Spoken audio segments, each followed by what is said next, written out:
Welcome back to the morning show here on Arise News. And joining me now is Leila Johnson Salam. Good morning, viewers. Good morning, Dr. Abasi. Yes, how are you? Good to have you here. Thank you. The war against insurgency being waged by the Nigerian government seems to be poised for an escalation, following plans by the military high command to engage more attack helicopters in the operation.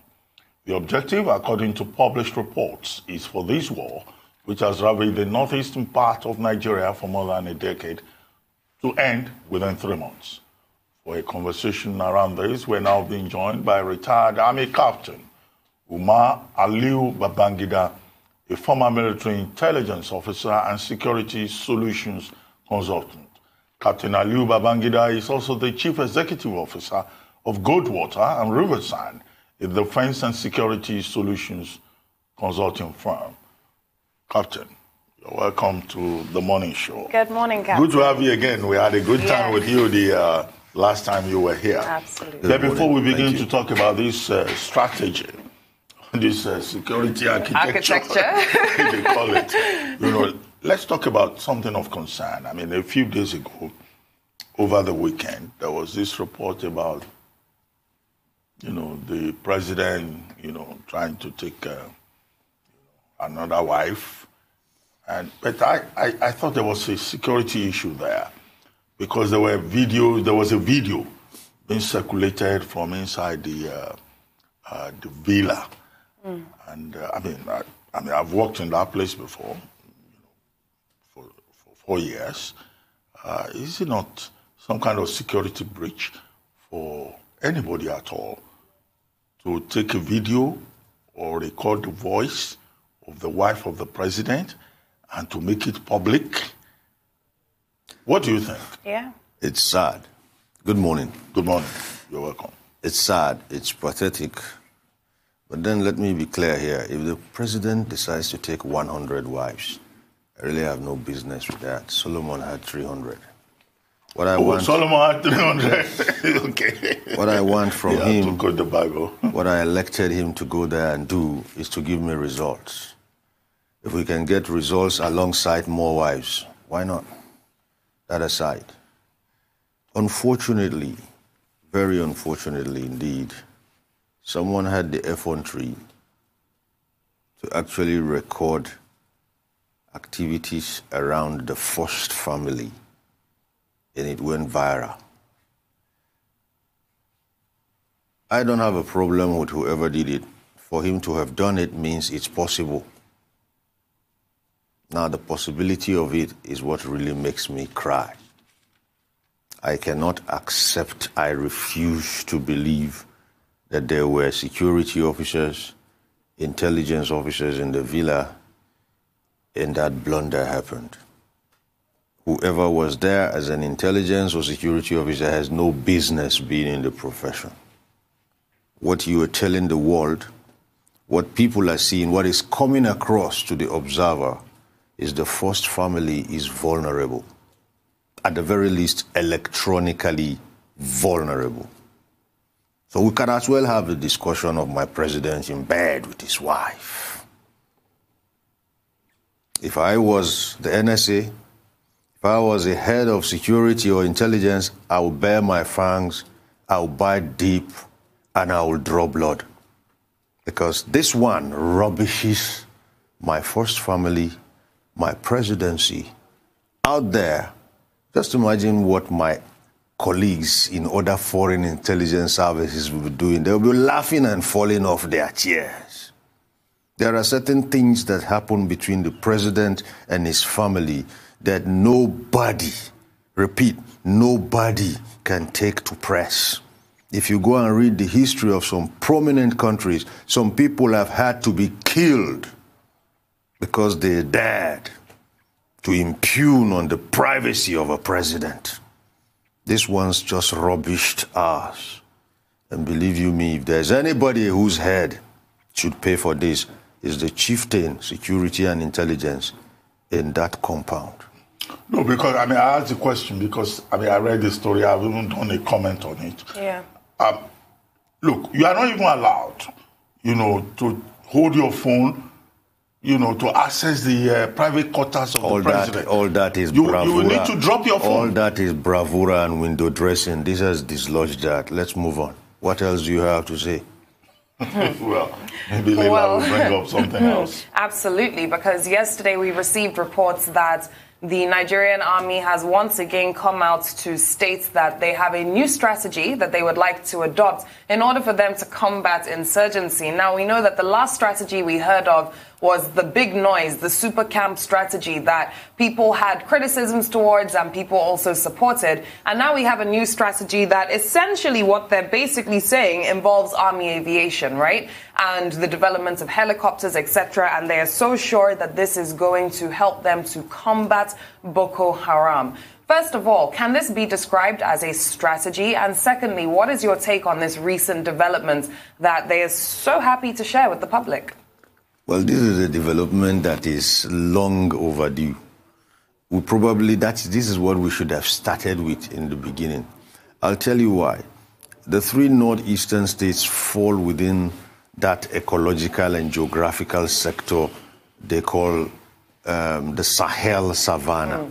The Sahel Savannah is such that it's not really as open, but then it's not as densely forested as the tropical rainforest, which is where we are now. Basically, if you have operations in the Sahel Savannah, ab initio, all you need is just have aerial dominance. You see, in the desert, you could stand on your feet and see as far as your eyes can see. Then just imagine if you had yourself up there looking down. Nothing is hidden. Why it took us this long to get there is what simply remains a mystery. Now, the next thing is a super camp. A super camp is actually, if you like, a concentration of forces in one location for a particular mission with the hope that you can project them and hopefully you can also protect them while they are there. So we begin to take consideration of having a super camp that should be able to sit at point A and respond to threats within a radius. And we should be able to know how much time will it take to respond from that point where the location is to the farthest point within its area of responsibility. And probably that's where the gunships will be coming in, the helicopters. So if we're talking of a super camp, four things come into fore. The first one is what we call force protection. The super camp has to give you force protection. The second one is actually facility management. Facility management is also closely followed by what we want to call training. And after training, we'll also want to talk about things like communications and other things. Basically, bringing all this together is going to be even more expensive than what they were doing before. Because this time around, we're going to be seeing them lean heavily on resources. So for force protection, well, I can tick that off. For facility management, for training and other concerns for the super camp layout, I'm wondering where the funds will come from. The reason being, from the last budget, I read somewhere that 90% of what's been allocated to the armed forces is going to go into recurrence. So where will you get the kind of money you need to run a capital project like a super camp? And last time I checked, we were looking at 20. The concern is, have we set up one super camp? Have we entered into what is required? If you know how much it takes to run a super camp for 1 hour. Power, water supply, water treatment, housing, quartering, training facility, recreation, communication. I can go on and on. It's not, it's not a picnic. Yeah, yesterday, when we discussed this subject, I had raised the question that if indeed this is a strategy, a shift in the security architecture, why is it on the pages of newspapers? Because as a Nigerian, what I expect is that, the military will do whatever they have to do, and we just measure their strategy in terms of results. But all of us, yesterday, even non-military persons like us, we are already discussing the matter. We are over-analyzing it. And the Boko Haram terrorists, they already know what the strategy is. Really? Is it standard practice for the Nigerian military to discuss strategy in the media? Not at all. But lately, particularly in the last 12 years, we have tended towards security agencies, not only the military, who seem to be in love with the media. When I served, during the years the military was in government, the media and the armed forces were Tom and Jerry. The media never knew much about the armed forces, and that was itself detrimental.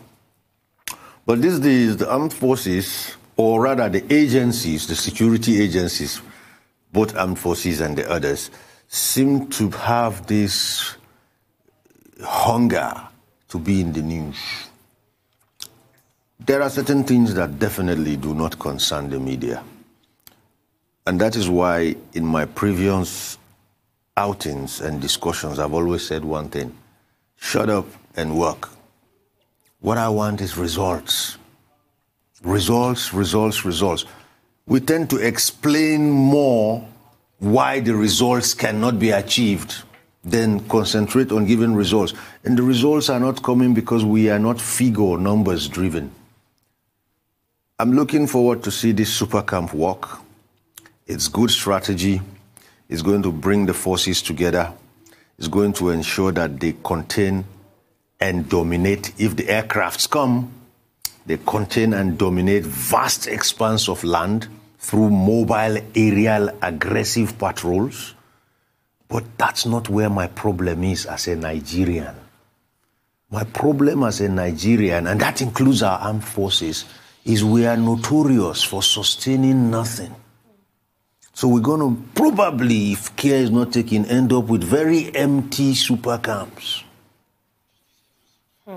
Anyway, Captain Aliu-Babangida, will take a short commercial break, and then when we return, we would further interrogate this proposed strategy. Thank you. We'll be right back. Stay tuned. You're still watching The Morning Show.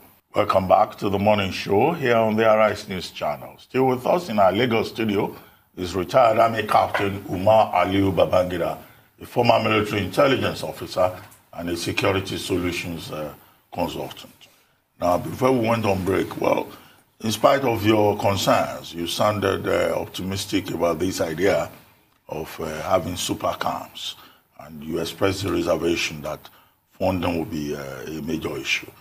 But this super camp strategy is, structured around using attack helicopters, right?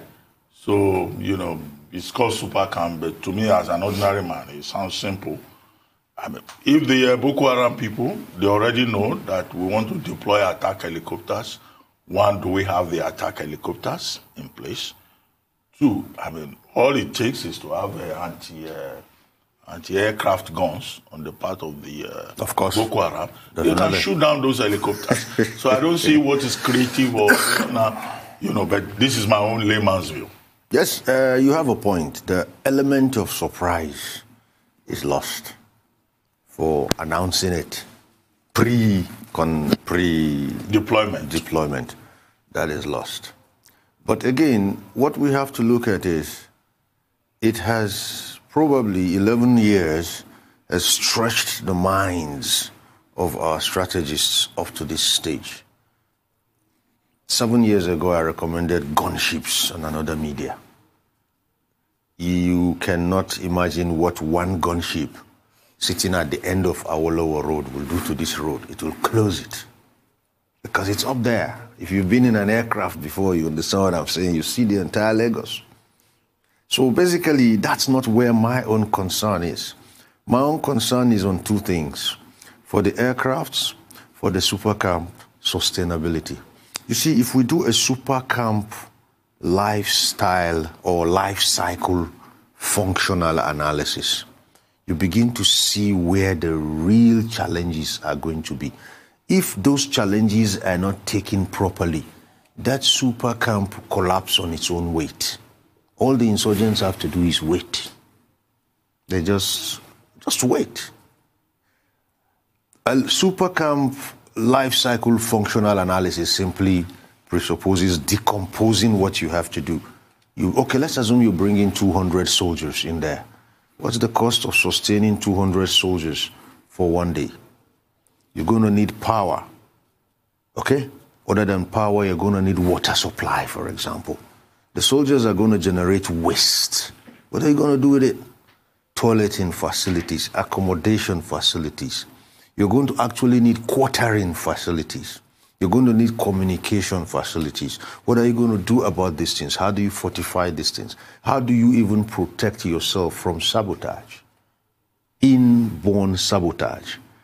You're going to be looking at all of that. So at the end of the day, when you look at it, you'll be asking, add to that the cost of putting one aircraft on that camp. You have to build helipads. You have to have a servicing and engineering and electronic team. Okay? And these people have to be in that super camp so that they can be gotten to at the nick of time. So you are looking at a very small, compact community that is very highly sophisticated, lean, mean, mobile. And to do that, you really, really need to have had a prototype, to have walked one, to have been able to see, okay, if we run one for 3 months experimentally, what are the costs? What are we looking at?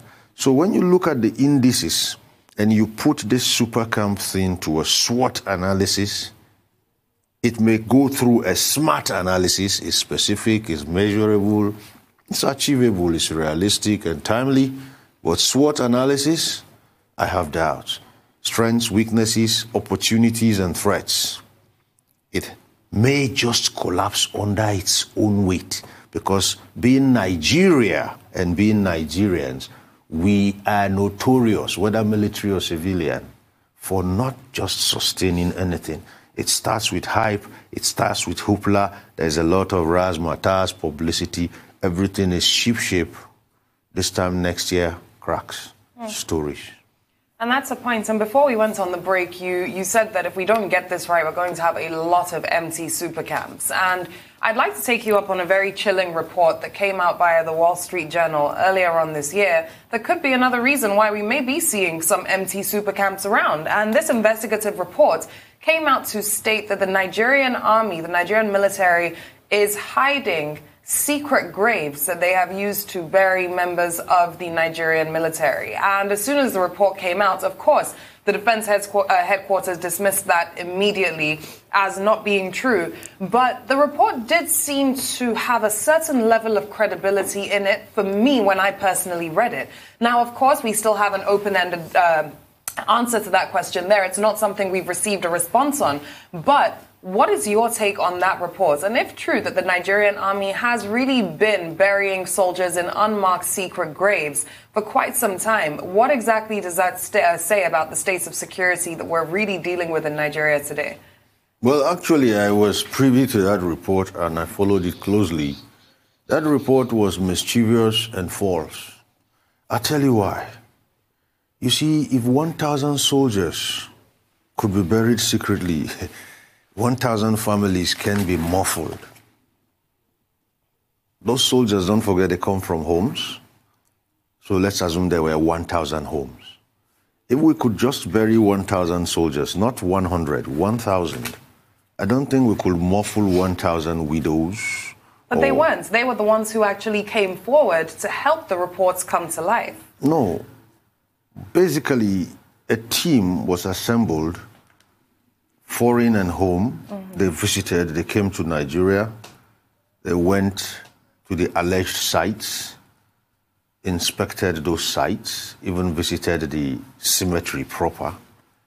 The cemetery was actually shown. I have my reservations with those cemeteries. They were not looking too well kept.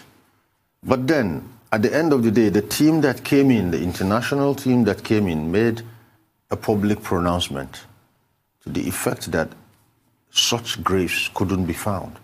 Now, for me, where I rested my case was, if someone knew 1,000 graves existed, I think the least such a person could have done was to tell us where. So the whole thing ended up like one public officer who told us once upon a time that he knew who the insurgents in government were, but he would only mention them at the right time. They did give a name of a town, though. That's what I'm saying. That particular town you mentioned was visited by an international team, Nigerian and foreigners. They were hosted and taken around. They were allowed to go where they wanted to. They were given a protection force to protect them. All of this was recorded and publicized. I do have it somewhere later in the day. I could dig it up from my archives and share it with you. They went round,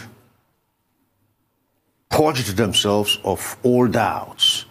And when they had cleared all of their own doubts, they came out and made that statement and said, look, we didn't find any of such graves. Now, I expect if the person who raised that complaint still felt there were such graves, that would have been a challenge to say, let me lead you there. We are yet to have any of that.